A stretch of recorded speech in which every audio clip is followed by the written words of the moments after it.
Good afternoon, ladies and gentlemen. In this occasion, we want to show an artwork.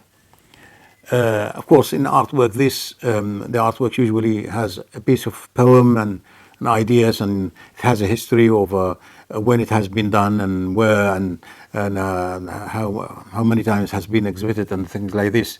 So we can show you the artwork, which is called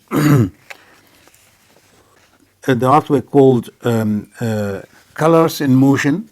حرف الحاء, Colors in Motion. This is the artwork. Now, in this catalog, the artwork, as you can see, has a piece of poem by very well-known and big poet called Al-Hutayya.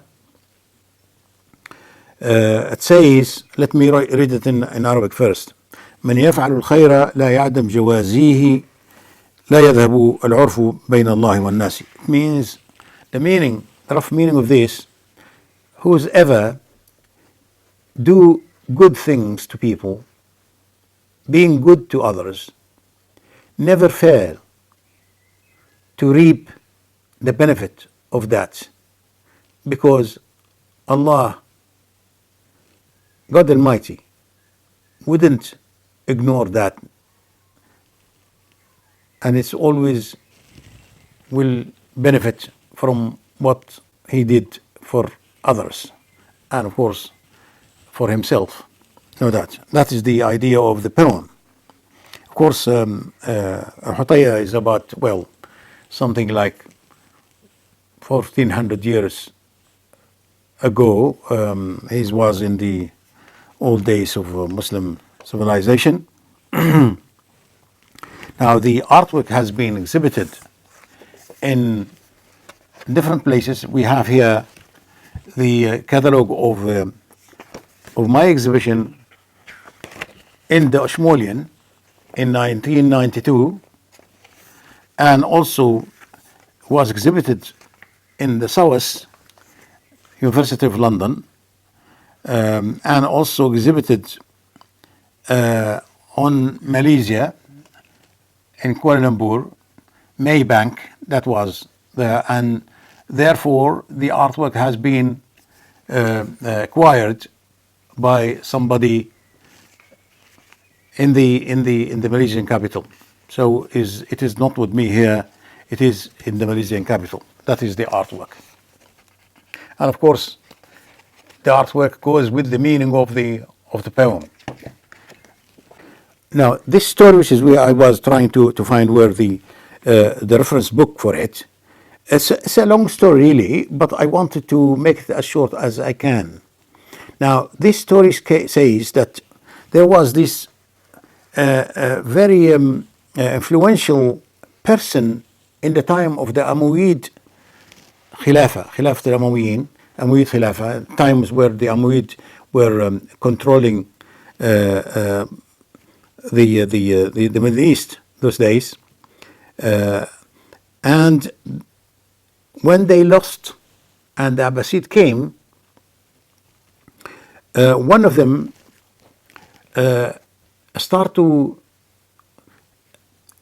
wanted to run away because he was being pursued by somebody from the other, if you like, authority, the other side authority. So he ran away, and he was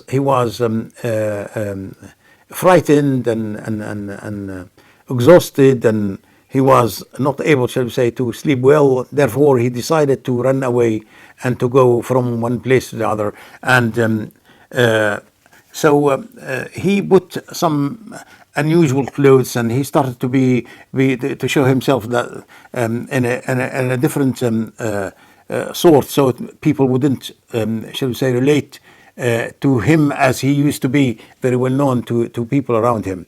So he went away, and he came to a person who was famous those days, and he had a lot of nice houses and a lot of horses and a lot of money and business and the rest of it. And he came to him and asked if he would be able, shall we say, to to stay put for a little while because he is afraid about his life.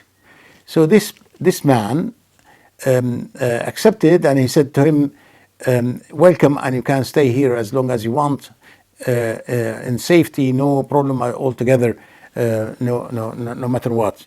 So anyway, things start to go on like this for nearly a year or so, till this person start to see that this man who gave him this hospitality was going nearly every day in a mission looking for something, taking some of his helpers and his horses, something like that, mission, some kind of just like if he was hunting for something. So one of these days, he came and he asked him, I see you, that you every day take these people with you and take horses and looking for something. I don't know what it is. He said, yes, I am. I am looking for somebody who was in power a few years ago, and he killed my father, and I wanted to make sure that I get him and punish him for that. He said, so what was this man's name who killed your father? He said, this man's name is so and so. And for the listeners and viewers here, this man's name was the person who was asking the question, the person who was running away, and he came to be hosted by this person who was looking for him. So what he said, when he heard this, of course, he was terribly shocked, very, very shocked.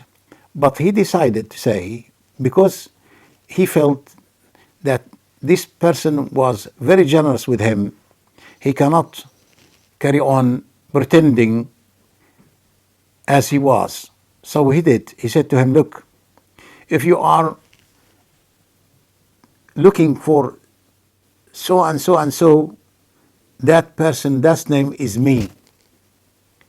And please take your revenge now. Of course, the other one didn't accept this, and he said to him, no, I don't think that you are right, and there's so anyway, he started to convince him. He started to convince him, to say to them, look, I killed your father in the time of that place, in that area, because of this, because of that, till the son of the murdered person accepted and felt that was true and it was not a lie. So what he did, he said to him, look, okay, now I understand that it was you, and that's why you were running away from somebody, from pursuit, and you came to me, and I gave you refuge. I'm not going to go back on my word. I'm not going to go back on my word, even if you killed my father. And because of this, now this has been a long time ago, and I think, if you don't mind, the only thing which is I want you to do is, if you don't mind, then just go away. So this story tells me, or tells all of us, that there was some kind, that kind of level of civility.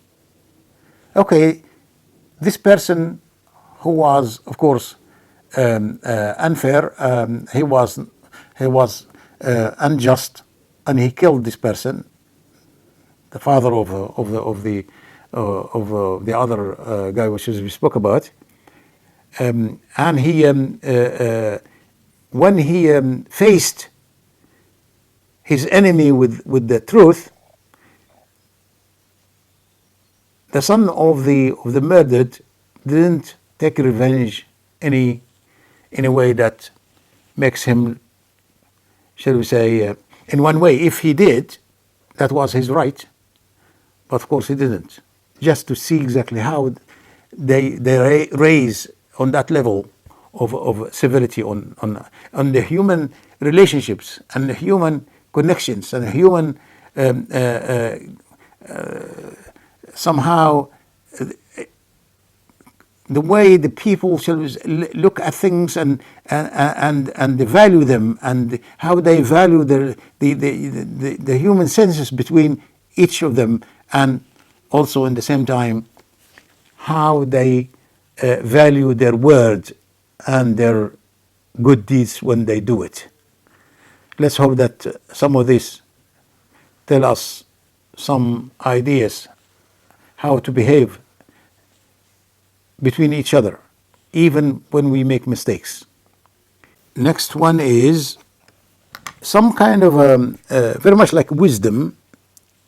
It's a political thought, an idea which is very well known also, but it's good to repeat it again. This is from Plato, the Greek philosopher, very well known Greek philosopher. What that says that people who choose not to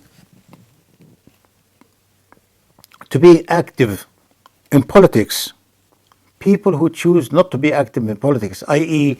not to vote, not to disagree, not to, shall we say, to argue for their rights, their punishment is that they are going to be governed by bad people, because they haven't chosen, they have not put in a positive effort to choose the right people. Then what happened? The bad people will come in and govern them. When they govern them, they will of course hurt them, they waste their rights, and they become unjust against all these people. What that means is, shall we say, now, being active, i.e. being able to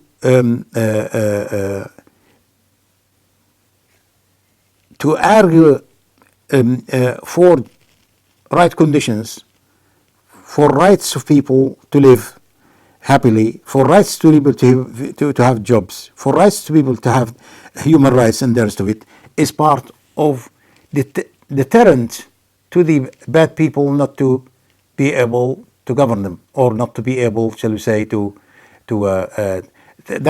prevents them for the bad guys to take over and govern everybody else and misuse power. This is the whole idea, misuse power. Now, this is another Muslim scientist. This Muslim scientist called Abu Ja'far Ahmad ibn Muhammad ibn Sayyid al-Ghafiqi. Let me find where it is. Hiwar al-Ghafiqi.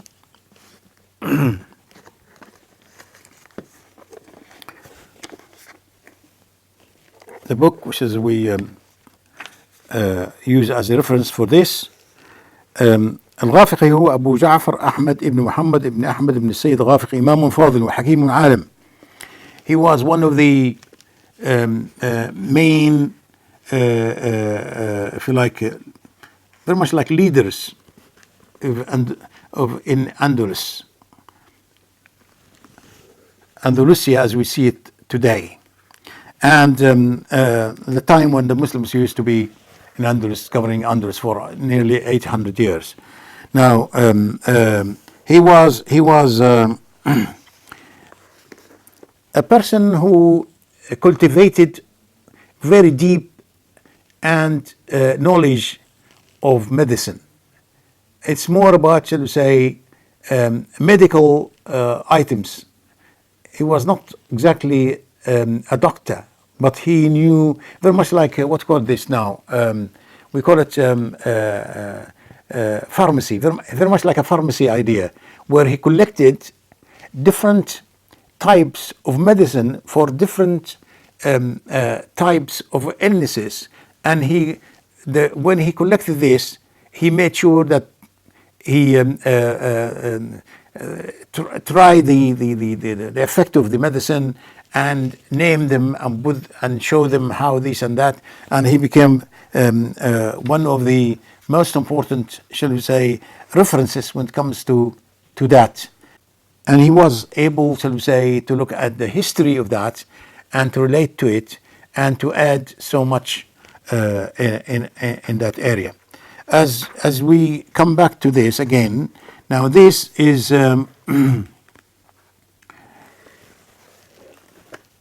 this is what you call it,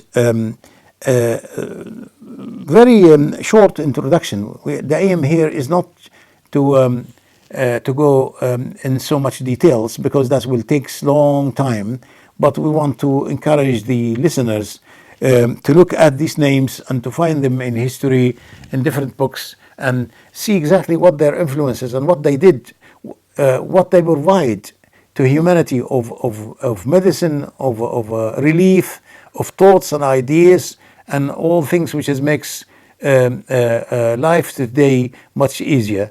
And we are all, of course, grateful to such scientists, and